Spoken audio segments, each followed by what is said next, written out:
Ya guys, hari ini hari Kamis, tanggal 18 Agustus jam 7 kurang ya. Oke, hari ini saya akan membahas saham perbankan ya, yang menurut saya bagus. Pastinya sudah saya analisa sebelumnya.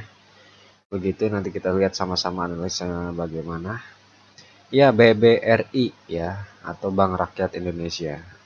Ini juga salah satu perbankan yang menurut saya bagus ya. Ya, saya belum punya sih ini, belum punya. Karena ya sebetulnya di saham perbankan itu ada plus minusnya sih, ya. Jadi harga pergerakan sahamnya itu cenderung lemot. Cuman bagusnya itu dividennya itu gede gitu loh. Khususnya BBRI ini kayak gitu. Ya kalian udah tahu ya BBRI ini bergerak di bidang apa, nggak usah kita lihat. Nah, ini sudah cukup lama berdiri nih. 1895. Ya, kebanyakan dari bank yang sudah melewati krisis moneter ya dan bisa berdiri sampai sekarang itu berarti kompeten banget gitu loh. Ya, kompeten banget. Kenapa? Karena di krisis moneter itu orang-orang cenderung narik duit ya dari bank ya. Kan modelnya bank itu kan jadi dia bisa membangun ini itu infrastrukturnya dia, ATM dan gedung-gedungnya itu menggunakan uang kita yang masih kita simpan di situ gitu loh ya. Nah, ketika banyak orang yang ngambil, tapi dia nggak punya cadangan devisa begitu, ya dia bakal bangkrut. Tapi berbeda dengan BBRI ini, BBRI, BCA itu yang udah lama-lama ya, yang sudah melewati masa krisis moneter, berarti dia sudah memang berkompeten banget gitu loh, bagus banget kayak gitu. Apalagi ini juga udah lama ya, 1895 begitu. Kemudian untuk jumlah saham beredar 150 miliar, kapitalisasinya sekian dan jumlah saham beredar di masyarakat itu sebesar 46%. Nah, ini liquid nih, di atas 30% ya. Ini nama-nama dewan komisaris, direksi, ini anak perusahaannya oke. Kemudian untuk jasa. Nah, ini dia kebanyakan ya income-nya itu dapat dari bunga. Nah, ini bunga ini apa sih? Ya ketika kita mau kita nyimpan uang begitu atau mungkin kita mau utang di bank ya, kita juga berkewajiban untuk membayar bunga ya, seperti itu kepada bank. Nah, itu yang dijadikan net income paling gede di sini 77% ya, porsinya, porsi net income-nya. Oke, ini pergerakan harga sahamnya ya dia cenderung stabil ya. Enaknya kalau kita investasi di saham perbankan gini, eh, modelnya yang apa namanya bisa saya sampaikan adalah kita diamin aja uang kita, kemudian kita dapat dividennya. Karena percuma kita jual ini saham ya, jual beli begitu karena pergerakannya cenderung lemot gitu loh. Tapi stabil sih, naik terus kayak gitu ya. Kita lihat di Google saham BRI. Kita bisa lihat maxnya ya. Maxnya, nah ini ya, ini cenderung naik nih, tapi lemot ya. Dia dari tahun 2008 lah ya, sekitar 900-an mungkin sampai sekarang di 4000 ini. Ya ini butuh berapa tahun untuk dia sampai di sini. Ini dia jeblos waktu corona ya, Covid ya. Nah, ini begini. Oke. Tapi nggak usah khawatir ya selama dia membagikan dividen yaitu return yang kita dapatkan begitu loh. Ya, tanpa kita harus menjual sahamnya. Nah, bagi kalian yang ini cocok ya untuk saham-saham perbankan itu memang cocok untuk kalian yang pemula atau mungkin mencari emiten yang sedikit banget resikonya gitu loh. Nah, saham perbankan ini ya, yang cocok untuk kalian. Nah, ini saya ada rekomendasi saham BBRI yang pertama, kemudian yang kedua BCA, yang ketiga BNI. Nah, itu bagus-bagus ya net income-nya, kemudian gede-gede dividennya. Dan yang paling gede ya itu adalah BBRI. Sejauh yang saya analisa di perbankan itu dividennya yang paling gede adalah BBRI. Kemudian untuk pendapatannya juga yang bagus, ya yang lebih bagus itu adalah BBRI ini kayak gitu. Oke, lanjut ya. Nah, sekarang kita masuk di analisa fundamental. Nah, ini sepertinya di Stockbit belum update ya. Ini baru kuartal 1. Nanti saya beritahu kuartal 2. Tadi saya sudah lihat datanya di RTI. Nah, kuartal 1 itu laba bersihnya yang entitas induk ya 6 triliun. Kemudian kuartal 2 turun menjadi 5,6. Kuartal 3 naik lagi 6,7.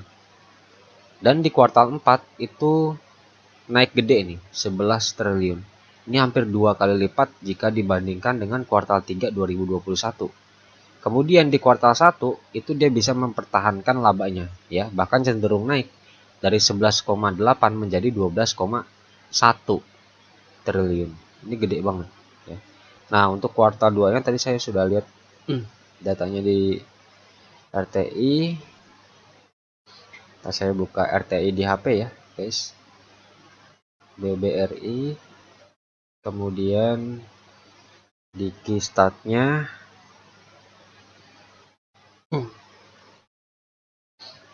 oke, 12,6. Ya, naik dikit. Ya. Ya, naik tapi dikit ya. Ini kan kuartal 1-nya 12,1, kemudian kuartal 2-nya 12,6 triliun ya. Berarti artinya kita bisa dapatkan data di sini ya. Kesimpulannya adalah emiten ini bisa cenderung untuk mempertahankan laba bersihnya. Dari kuartal 1 yang 12,1 triliun ya menjadi 12,6 triliun di kuartal 2. Kayak gitu. Nah, ini juga bagus ya. Kemudian untuk EPS-nya ini kalau di RTI yang terakhir ya, yang terakhir itu 83. Nah, ini kuartal 1 80, naik 3 ya per share-nya atau per lembar sahamnya ya. Dengan anualis IPS-nya itu 327.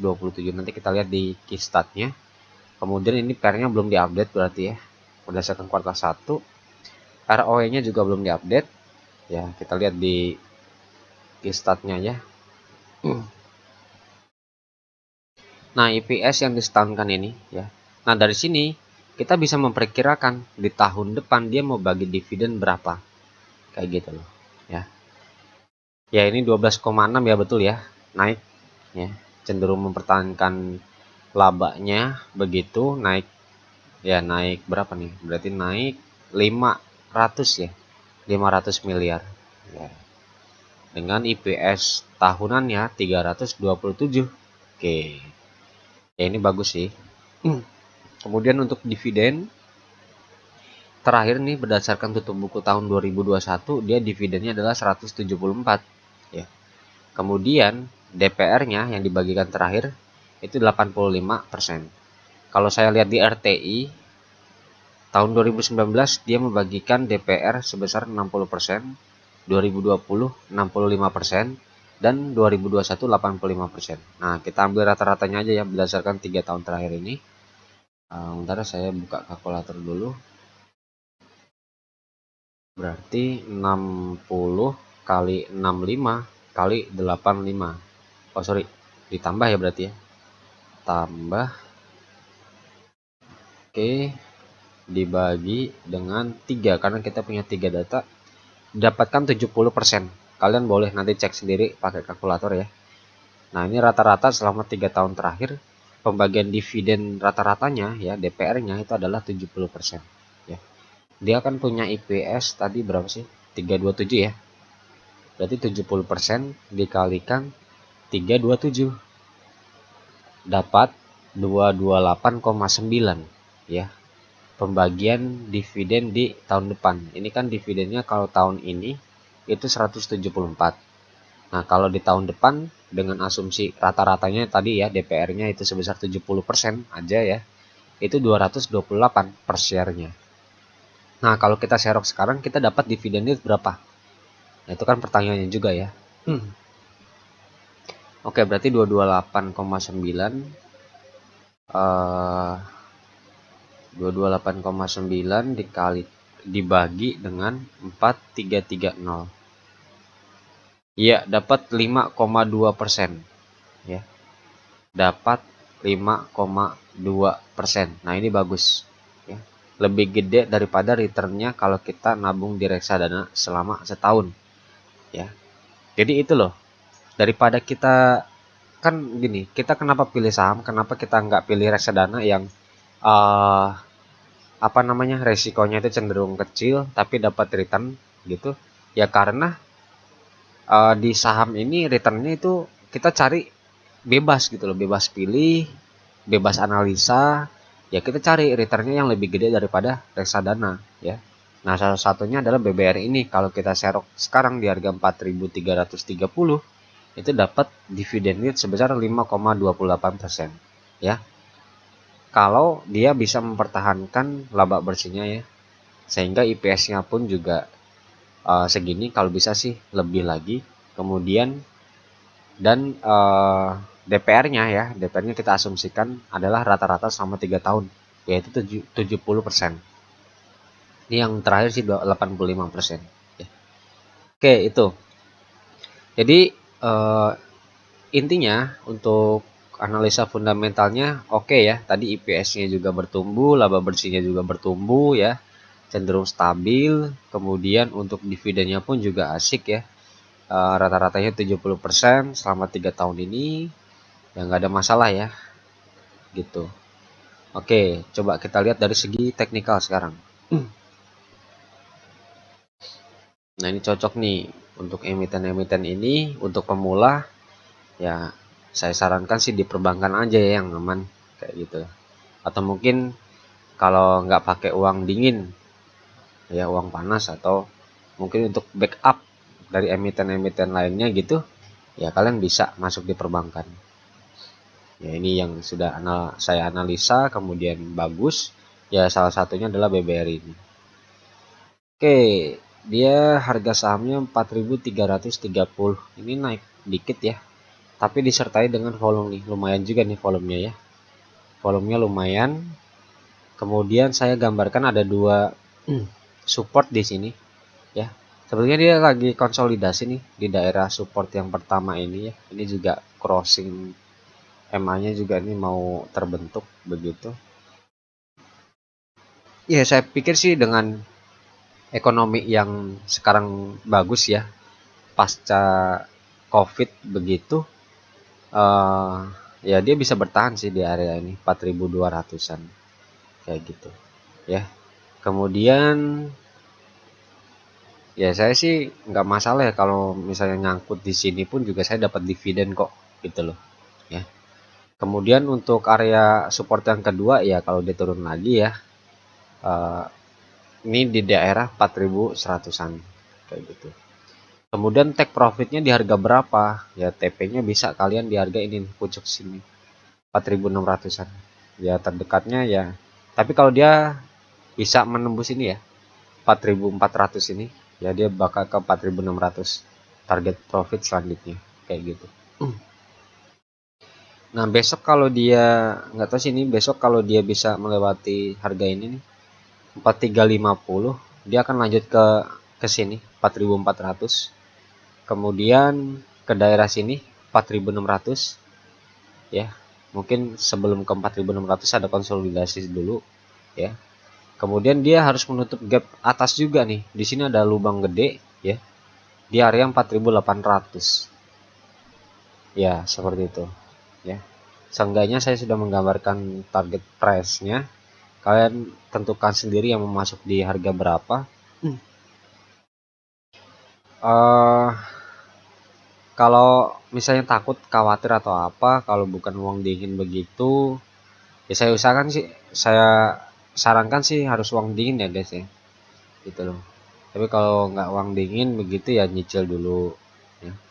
Kemudian bisa nggak sih ke sini nih, mungkin ada yang masih hold di harga tinggi gitu, di pucuk begitu, ya nggak apa-apa sih, hold aja selagi dia bagi dividen ya nggak masalah kayak gitu ya.